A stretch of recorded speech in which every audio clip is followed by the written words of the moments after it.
The atmosphere inside the America's Got Talent theater is charged with excitement, yet when the cameras focus on the stage entrance, the mood shifts into a hush of curiosity. A frail but steady figure emerges from the side curtains, an elderly Filipino man with weathered skin, graying hair, and eyes that carry decades of hardship.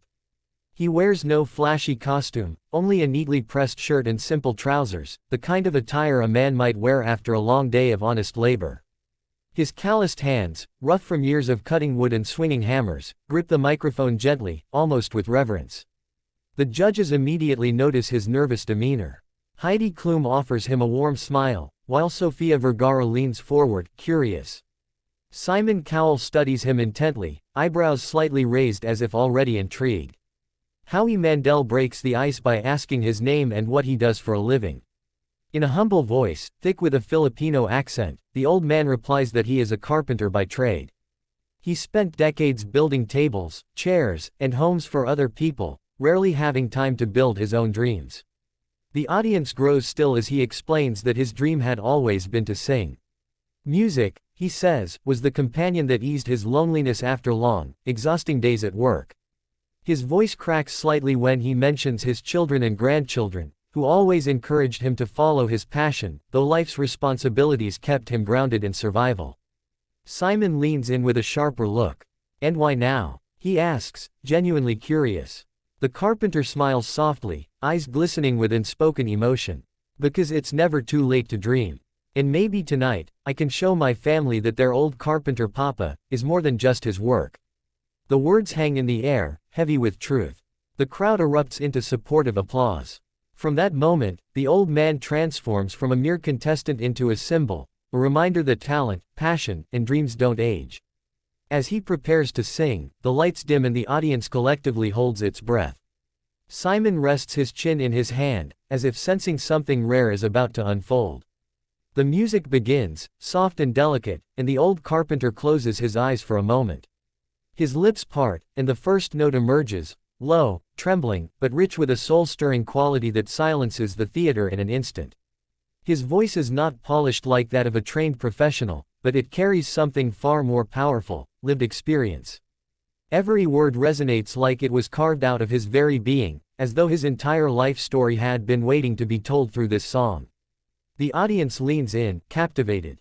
His tone carries both vulnerability and strength. You can almost see flashes of his journey, sweaty days under the Philippine sun, the sound of saws and hammers echoing through modest wooden homes, the tired nights spent dreaming of something more while strumming a guitar under dim light. Each note becomes a vessel for his memories, his struggles, and his unwavering love for his family. Halfway through the performance, his voice grows stronger. It soars, surprising everyone. The crowd bursts into cheers, clapping mid-song as if they cannot contain themselves. Heidi places a hand on her heart, visibly moved. Sophia whispers, "Beautiful," to herself, eyes shimmering with tears. Even Howie, usually light-hearted and analytical, sits stunned, shaking his head in disbelief. Simon, however, is the most affected. His usual stoic expression begins to soften. His eyes water, though he quickly blinks, attempting to conceal the emotion. What strikes him is not just the voice, but the authenticity. The carpenter is not chasing fame or fortune, he is simply a man sharing his truth, using music as the bridge between his humble life and the grandeur of this stage.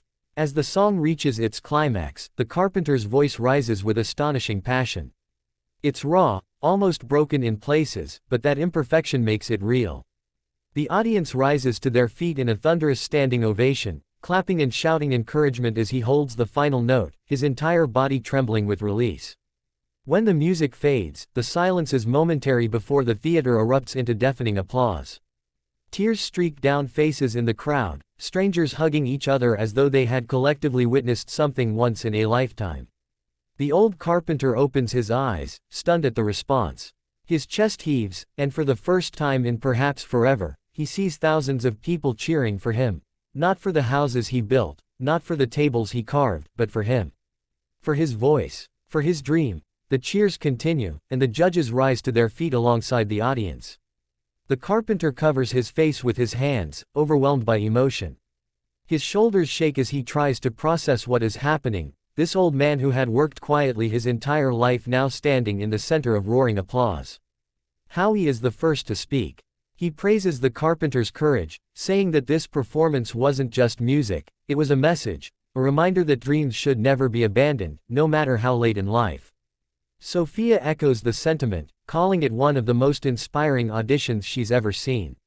Heidi says she felt his soul in every note, confessing that he made her cry.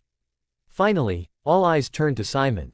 He pauses, visibly emotional, and struggles to find his words.